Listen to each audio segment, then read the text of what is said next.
Thank you for listening to the Following Films podcast. Today I'm joined by Dawn Mikkelson, Keri Pickett, and Jennifer Weir, the co-directors and subject of the new documentary film, Finding Her Beat. In the midst of a frozen Minnesota winter, a Japanese drum master and a Korean adoptee from North Dakota join forces to assemble the world's greatest Taiko drummers in a bold effort to claim a cultural spotlight that has historically been reserved only for men. Through grueling rehearsals, Jennifer weaves together their disparate voices and styles as vulnerability, pain, and joys are shared. And we quickly see bonds of friendship form as these talented women navigate through differences in culture, age, language, and performance styles. As the clock ticks towards their first performance, it becomes clear their story has become something much larger than Taiko.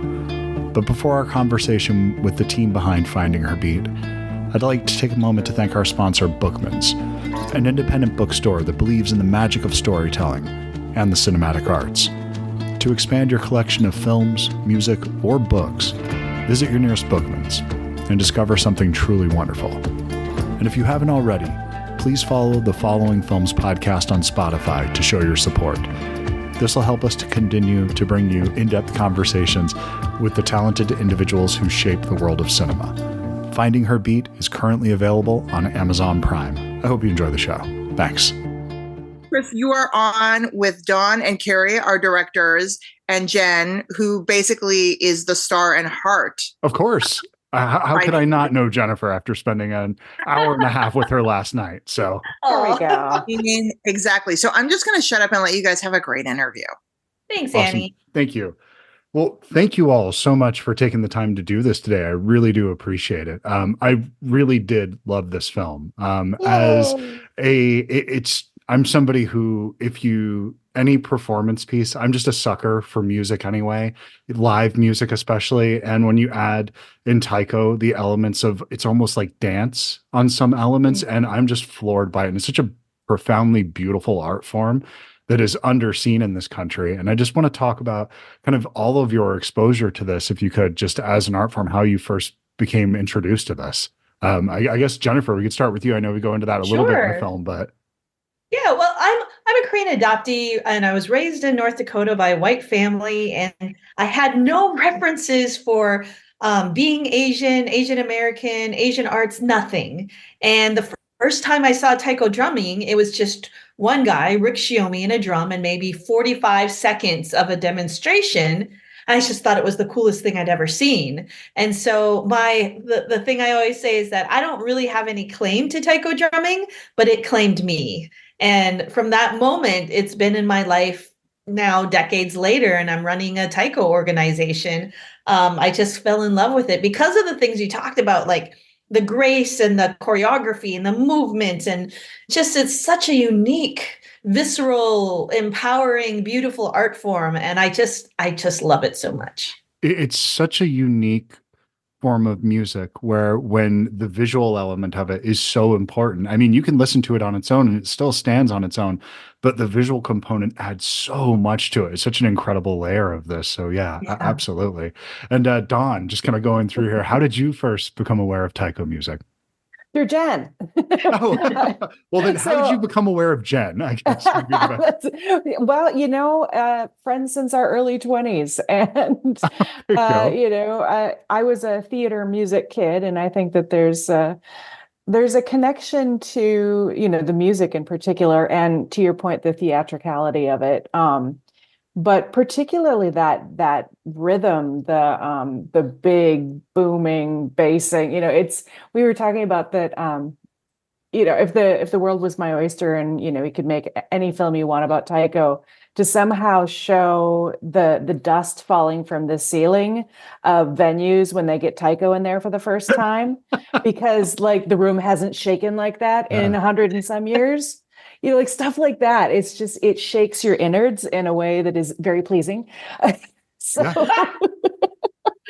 yeah. And I've, been watching Jen dedicate her life to this art form for 20 years. In admiration for a number of reasons. Completely makes sense. Absolutely. And Keri, how did you become aware of this art form, or Jen, I guess? Well, my first career was as a photographer. And I've somebody who has always thought that the drummer shouldn't sit in the back. I photographed a lot of music in my 20s and a lot of music through the years. And I've always thought that why do they put the drummers in the back?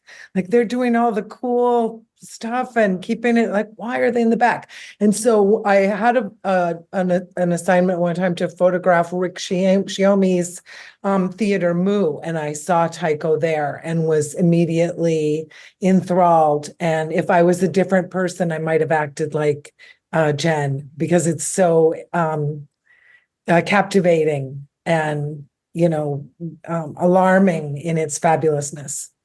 Absolutely. It's one of those things where I'm a theater kid. I was a big theater nerd. I was a technical person though. I tried acting. The world's better off without me acting in it. And so I learned how to, turn a wrench, and I was a tech kid, but I just loved being around theater, being around performance. I had to be around creatives. It was just something that I'm drawn to. And I think it's very similar in that. And one of the things that I picked up on also, Keri, was just seeing a lot of live performance. The drummer, the way we set it up, they have the best view of the house. When you stand on that, when you sit with that riser and that view from where they sit in traditional rock music, it's such a great view of an audience that you don't really get from any other position. It's really a great place to sit. So, Jen, can you talk a little bit about how you were approached to make a film about this, I guess this 18 months that you had rolling up to this idea that you had for a lifetime, and how nerve-wracking it must have been to put on this event that was literally a globe-spanning event, and to have it filmed at the same time, because we all take on tasks that we could fall flat on our faces during, but very few of us are willing to do that in such a vulnerable way. Lots of opportunities there. I would say, well, the whole thing came through a lunch with Dawn. I was telling her about this dream project of this concert, and, oh, hey, Dawn, maybe you could, videotape it so we have the concert footage, forever. And the more we talked about it, and we were talking too about, like, being queer moms and artists and male dominated fields and all the things that we're trying to do. And then the more we talked, Dawn just looked at me and said, this is more than a concert. This is a film. In fact, maybe it's a movement. And that was the launch that launched this whole idea of turning it into a film as well. So then from the beginning, we just embedded Dawn and Keri everywhere and every step of it. And of course, Dawn is like, I know just how I want to do this. Let's do this in the most difficult way possible. So Dawn, I think the finger's been pointed at this point. Do you have a response to that? She's right. It was the most difficult way possible. No, I'd come off of a previous film called, Minnesota Mean, that we'd shot just previous to this. And I realized that I'd fallen in love with the verite footage much more than my interviews. And so, the idea of being able to follow this story in almost, an entirely verite way, no interviews, and just be able to capture things as they're happening and tell it in a really, cinematic, almost fiction film kind of way was, one of those creative challenges that really excited me. And then also we talked a lot about the idea of having the film reflect the Heartbeat movement and who is on the stage. And so that the crew is almost entirely female, non-binary, queer, or Asian, or a combination of those descriptors. Because, back to that story, Jen and I were, having that conversation over lunch, and this idea that our industries are very similar in many ways. And there are a bunch of amazing women, non-binary folks who are creating, who have been doing careers for, 20, 30, 40 years, and are still not given that, golden ring, or I don't know what people get, because I've never gotten one. But, the opportunity to do something big and something, flashy and maybe expensive. And so the idea of being able to bring women and non-binary and Asian and queer folks to the production as well, I think just amplified the mission. It amplified everybody's work on this project because they saw themselves on that stage. They felt the story was very personal for one or more reasons.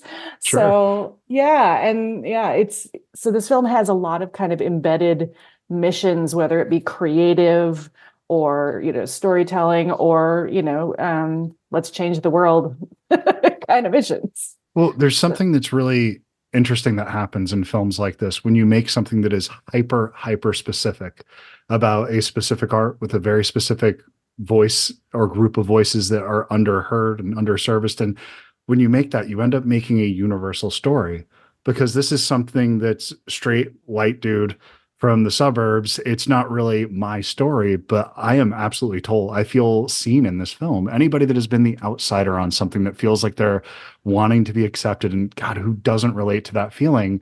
You absolutely have. This is a story that you can relate to, but that's because you weren't trying to tell something universal. You were telling your story. You were telling Jen's story and these women's stories, this group of non-binary individuals' stories. Sorry, I don't want to. The 47-year-old in me, I don't want to screw up something. I'm horrible at these things, but I absolutely loved that about this, that it is something that is not mine, but I felt connected to it. And the other thing you did here, Dawn, that's really impressive, you and Keri both, the film, you talk about how this is leaning into the Verite style. A lot of times when you have stylistic choices like that, they call attention to themselves. You do something that is invisible in that, where you don't feel that. You don't feel the missing talking heads in here. You don't feel like you need to cut to exposition dumps of, the screen having title cards every 3 minutes to explain what's going on. You did a really wonderful job of constructing this in that format. Thank you. Yeah, we kind of want to do it again. You need another Taiko film. And so then as co-directors here, how do you divide and conquer? How do you do you say you're handling this side of it, you're handling this? How do you divide that up, those duties? I think that that really all kind of fell together very naturally and without any kind of preconceived plan about how it was going to run. We just fell into our path by our skill sets, and we both participated in the edit, and along with two other editors as well. And so I think, we both had our hand in everything along the way. And I don't know, it was just so easy and seamless. And even though I think when you start a documentary film, you don't know where it's going. But in this case, we knew where it was heading. We didn't know if it was going to get there, but we knew that there was going to be the residency and the concert. We knew that there would be obstacles. We didn't realize what obstacles would come along, and so I think that was there was a lot of unknown elements. We had 18 women who all deserved to be featured in a mini series of, one per episode could have been, Sure. Because each one was a superstar in their own right. They had just never really been given that license to take it to this other level where they got to play and experiment and learn from one another in this situation. And that was Jen's beautiful vision. And so it's so exciting as a filmmaker, to be able to have the focus be an art and an art form and artists where, it's not so scary. You think you kind of know where you're going. And, who could see the pandemic coming? Nobody. Who could see some of the many challenges of putting all these people in one place and they don't all speak the same language. It's really, there were a lot of variables that were really tricky, and it all just, even with the obstacles, everybody just came together so well. And I really think that was because of Jen's leadership and Tiffany and Megan's commitment and excitement to have their vision and dream being manifested in this beautiful way. It really is beautiful. And one of the things I was struck by, there's for this number of performers to be getting together on stage, people are world-class musicians all together. There didn't seem to be a lot of ego, which is something that's pretty remarkable. To get, you get me and two of my untalented friends in the same room together, and we're going to ego clash within about 30 seconds. It felt like, and I don't know if that's just a horrible male curse that I'm a part of and a victim to that I have to keep in check at all times, but I'm aware of it and I do try to work on it. Could you talk a little bit about that element of just where the hell was the diva in this group? I didn't feel that. Oh, well, that's interesting. Because I experienced it. It didn't seem that way from the outside. Yeah, but it is a very unique situation. One is that everyone had the utmost respect for each other. So any of those things came from the desire to want to make something the best it could be. And so it wasn't sort of people trying to one up each other. It was just that, oh, I have a different process to get the best work out of what I do. And I have a very different process of how I work, et cetera. And then you add the cultural layer of, oh, many of us are Asian American or Asian, and therefore there's a certain way that saving face and not saying how you feel, but just having it inferred was probably why it doesn't kind of come forward. But yeah, it's fascinating. There's so much that's in the unsaid. So that's why I was so fascinated by like, Dawn and Keri, what are you going to do? Like, how is this going to come together? Because my lived experience of it is different than what's on the film, because they show more than what I experienced. It's like a bigger view. And so when I watched it, I was like, oh, like I remember this. I don't remember that. I wasn't there for that. And oh, I see how it all like looks like we're heading towards somewhere, as opposed to like falling apart at any given moment, So yeah, it was a real gift what they brought, that way of weaving all of the things that were happening into sort of a coherent arc was stunning. And I have to say that this group, if the conflict would have been like 3 layers under, in terms of recognizing it. And that's why some of the time I was really clueless, which was super, super helpful actually, to not really know until later what someone was thinking or feeling. So I was like, yes, thank you. But like anything, I think anytime you go big, everyone's fully invested. And when you're fully invested, you're going to have struggle and conflict. And just the way that plays out with women, and with women who respect each other, and then with women who are in an Asian or Asian American context, is very different, know? So it's both and, where I'm like, yeah, it was there, but no, it didn't manifest in the usual ways, I would say. That's fascinating. I was wondering if that was the case, because my parents, one of them is from the South, one of them is from England. So these are both repressed people who do not express themselves very well, very openly. It's not their first thought is to say how they feel in a situation necessarily. And I think that the generations that have come past that, I'm far too in touch with my feelings, I think now, maybe for my parents' liking. But hopefully we were raising a next generation of children that are by far better than we are, so that we can, they can head off a lot of this nonsense that we come across. So please go ahead. What's super cool too is because Keri and Dawn created such a have such integrity and created such trust within the group of everybody, is like they were our extended family essentially.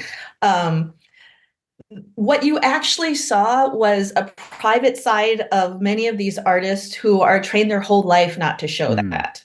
So even just the risk of being on camera, period, like letting them show anything of their private life was a huge risk and step for people.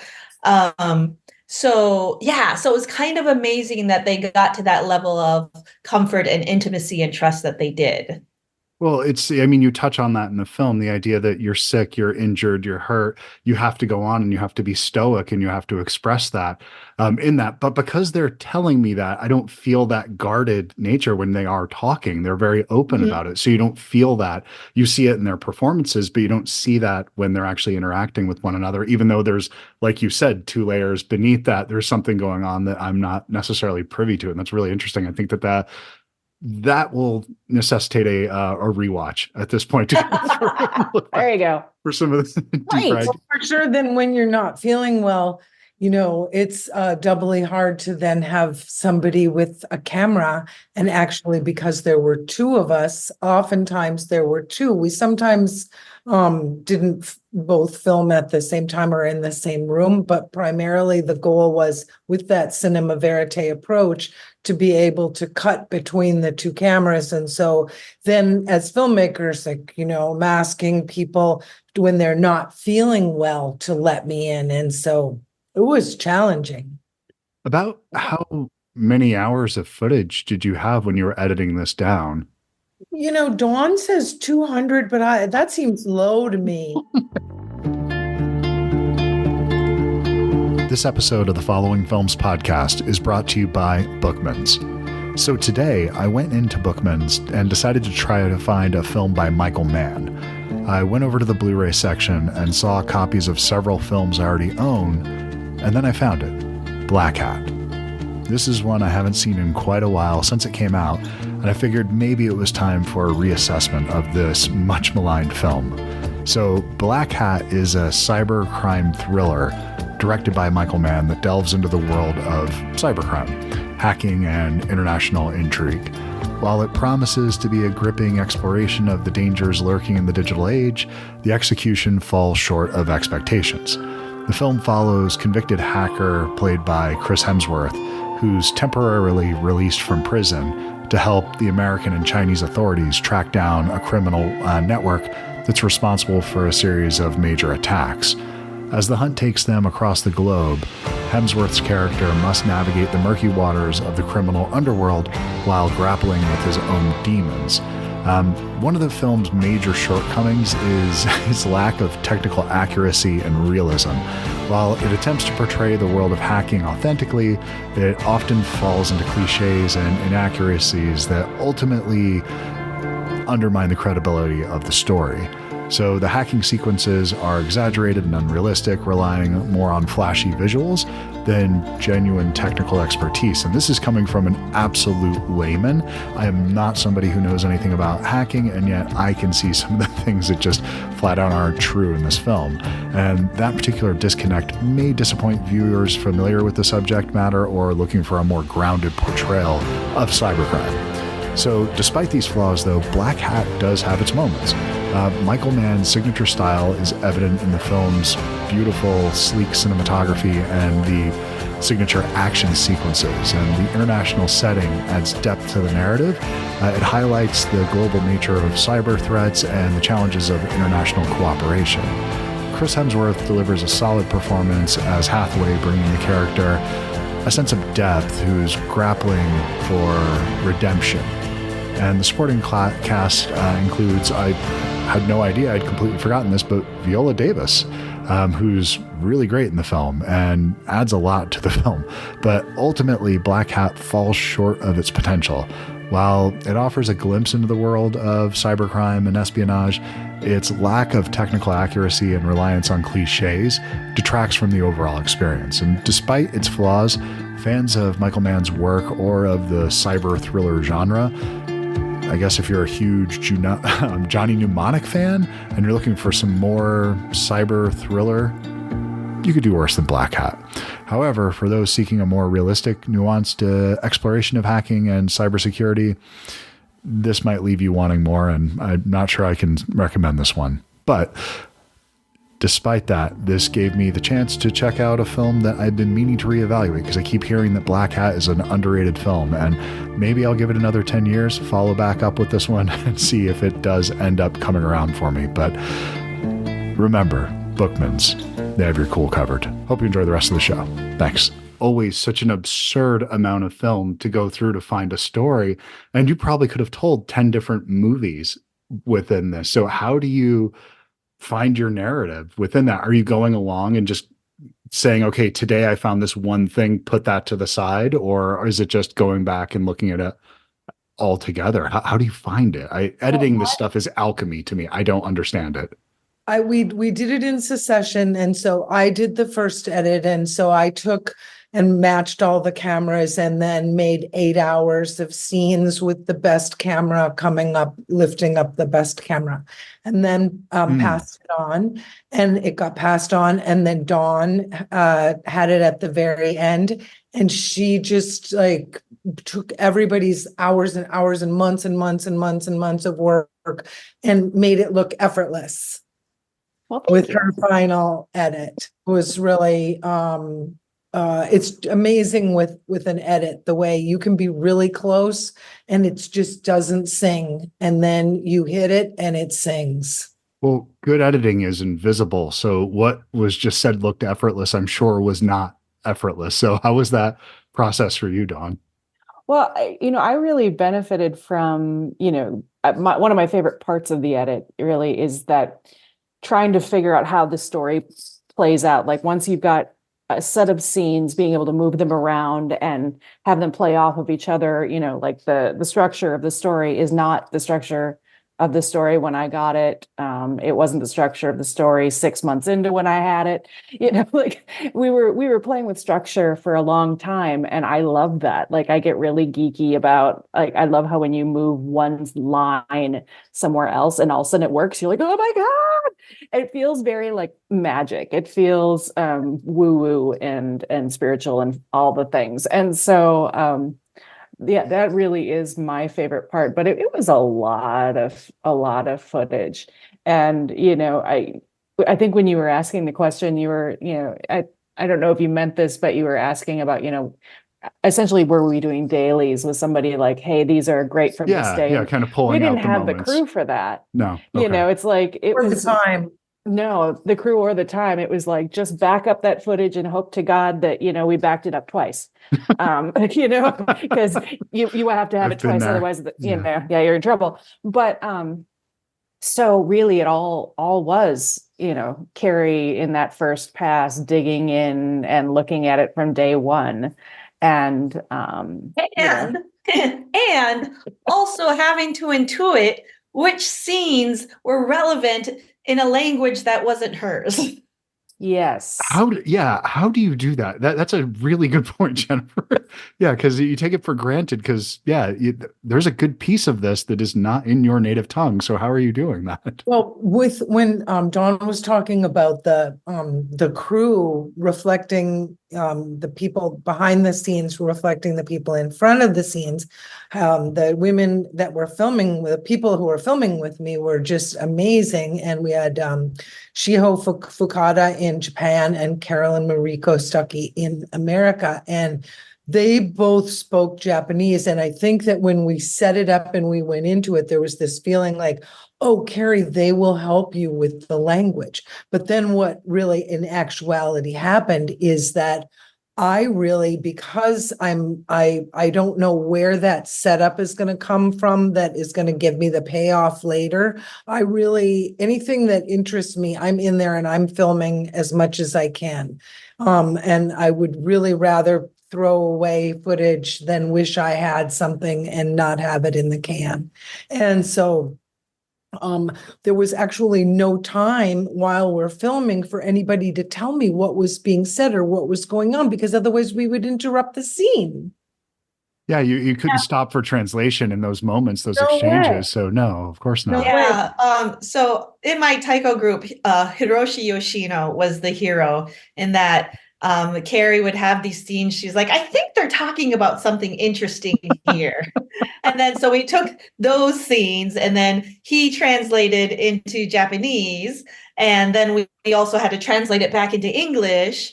And then we had to, so he had put in so many hours as a translator too, and not just word for word, but like really the intention behind things. So he's like one of the unsung heroes of this film for sure.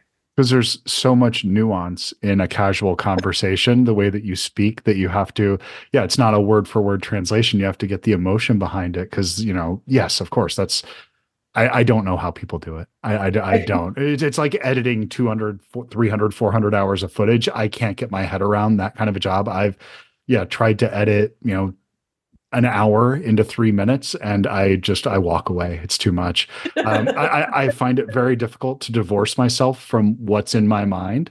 And so to put yourself constantly in the perspective of somebody who's never seen the material before is so challenging to me. I don't understand how people do it, but that's why I'm not a filmmaker. I'm on the side of the camera right now, just talking to people who do it. Well, and I also think that there's a benefit of having multiple editors for that very reason. Yeah. Because as an editor, when you've hit the point where you have no perspective anymore. Okay. And that's the point where, I mean, not so much with this film, but with other films where I'm like, okay, and now I'm bringing in somebody else because I cannot see it anymore. I don't know what I'm looking at. And with this film, it was a natural progression of one person leading to the next. But yeah, it is important to bring in other people, whether it's in the edit or obviously we also went through rounds and rounds and rounds of feedback with people who knew Taiko, people who had never seen Taiko, everything in between, because we wanted to see how does this hit the audience who we know is going to show up because they just love Taiko and nobody makes things about Taikos. They're going to be there no matter what the film is like. And you've got folks who have no idea what Taiko is. And how do we make sure that they understand it without turning it into a PBS? And this is how it works, documentary. And here is the long history starting. And, I don't know. I know that's not what you made, but I am a sucker for some of those long form PBS. Ken Burns is I'm okay with it. So he's a good egg, but that's not the film we were making. No, not at all. Not at all. Right. So, Yeah. I mean, but there's such into what you're talking about with that. It's a leap of faith that people will beyond these very specific groups, because you assume that other people will have interest in this story, and you have to tell it in a way that is accessible, but you also don't want to pander, and you don't want to talk down to people that already know the story and understand it. So that's a tough balance where you have to explain and sort of level set the world to some degree. But I think you do that in less than 3 minutes before the time the opening credit hits, and probably 90% of that is music that you're doing, and it tells the story. And I think that's the most efficient and most powerful way to tell it. So yay. Mealy Hay is the composer, and she did a great job. And she's from Australia. Can we talk a little bit about the sound and music in this? Because my God, this is, I would much rather see this in a theater, but watching this at home on a screener, I was fortunate enough to watch it early enough and to have a film that I could watch with the volume turned up while my kids were still awake, which is nice. And not many of the films that I'm doing, I can do that. So normally this is a 11 o'clock thing. So I had the volume turned up really loud, and man, the sound in this thing is incredible. And it's such an important part of it. And the Sonos bass speaker that I have the subwoofer for, it got a workout last night. Nice. So it was great. It's funny, when we were doing this sound mix, we were incredibly fortunate that I've been working with Carly Zuckweiler, our re-recording mixer, for decades. And this film, though, because of the importance of the drum and the sound, and really wanting particularly the bassy parts to shine, we were so incredibly fortunate to be asked to come to Skywalker Sound to do the sound. And so Carly worked with Laura Hirschberg on, my main direction when we entered that was, I was like, I want people's butts to vibrate. Can we make butts vibrate? And then she's like, yeah, let's make some butts vibrate. So, but because again, it's back to that lived experience of Taiko. What does that feel like? Your whole body vibrates. Yeah. How do we do that short of putting a bass can under people's seats? So we worked really hard on that piece. And then as Keri mentioned, also there's that piece of the music by Mealy Hay. And I think that her mission was to fill in those more nuanced, subtle emotional moments that don't exist in the music we recorded of Taiko, but not compete with that Taiko music either. And she came in with a very clear vision of how it was going to sound and how it was going to bring up and showcase the drums, rather than try to show it up in some way, or like she wasn't precious about like, this is my music and my muse. It was like, no, how do we serve the scene? How do we serve these drums? And so actually, probably one of my favorite moments of the film is in the final performance of 11, where all the performers are on the stage, and it's this amazing piece that Kaoli Asano wrote, but it's also being there's this subtle soundtrack behind it that lifts it even higher, that Mealy created, that when she first sent us a draft of, that it's one of those crying moments when you're watching something and you're like, that works. That's so good. That's my tell of like, if something is on the right track, is if I'm crying. And crying was great. I'm an easy cry too. Nice. So yeah, I'm not ashamed of that. And so, and it is something that it is mostly invisible because it's emotionally resonant, and it's something that is not drawing attention to itself. And it is, as you said, it's supporting the existing. And so you don't even know that it's there at first. And that was something that when I was first watching the film, I didn't even pick this up, that first 3-minute sequence, that there was these these little pieces in between, because I was watching it and then I went out to the living room. It's like, my wife, I need to watch this with you. This is something we need to watch together. I just wanted her to see this. By the time you get to the shoulders and you just see it's just so incredible. And I was like, this is a powerful individual just destroying this instrument right now. And I need to watch this with a woman. This feels wrong to be watching this by myself right now.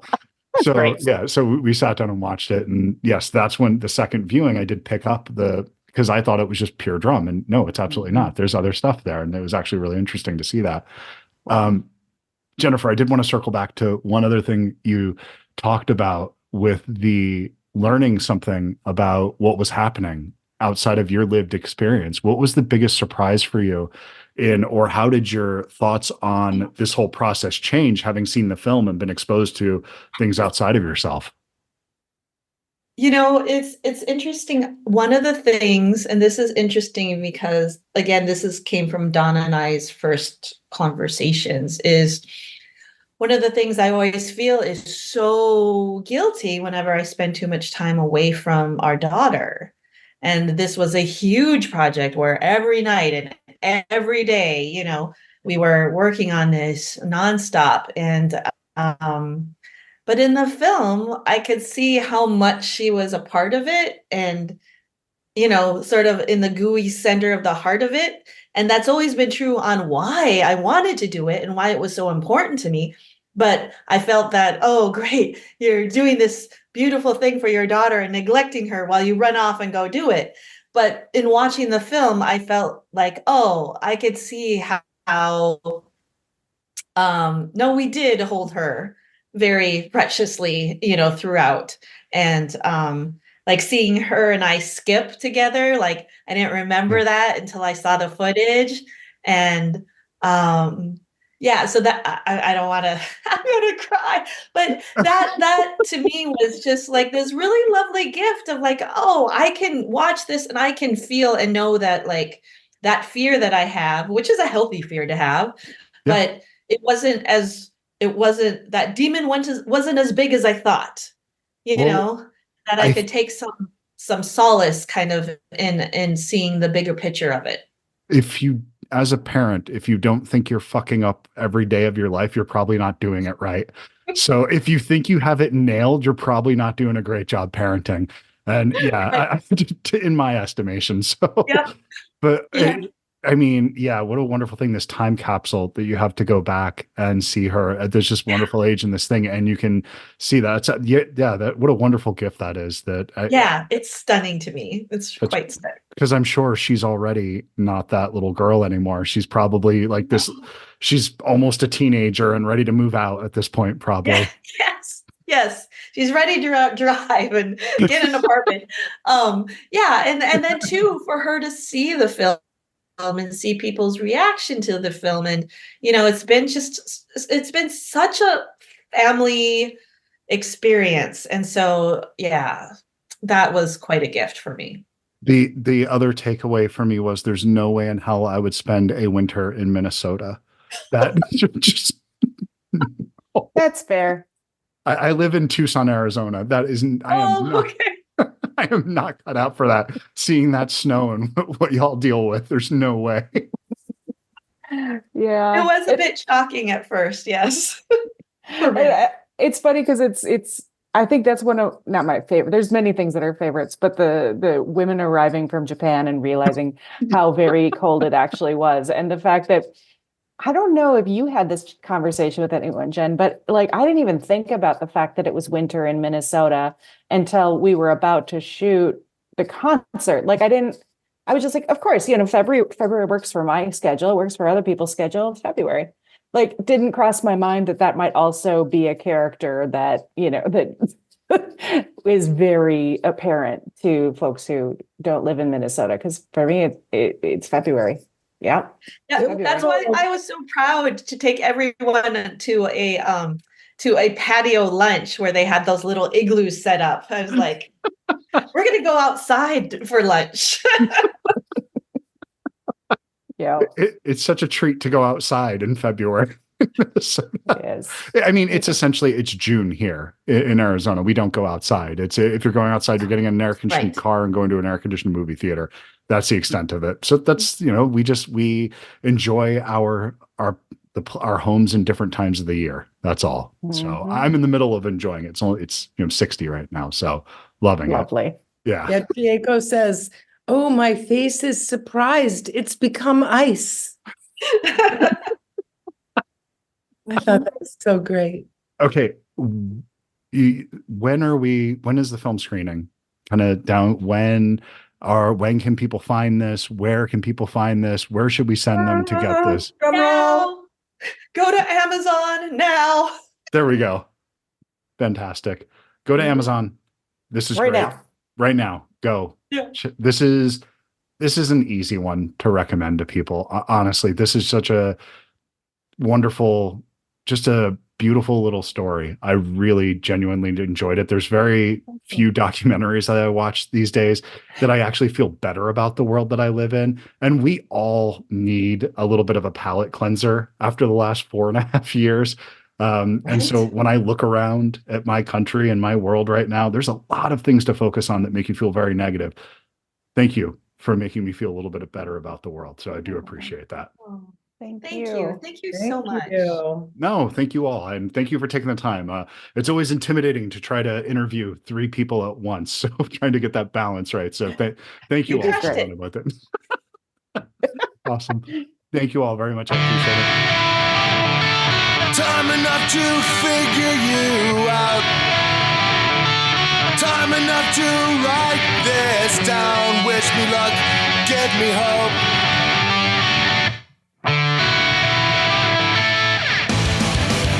So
witchcraft.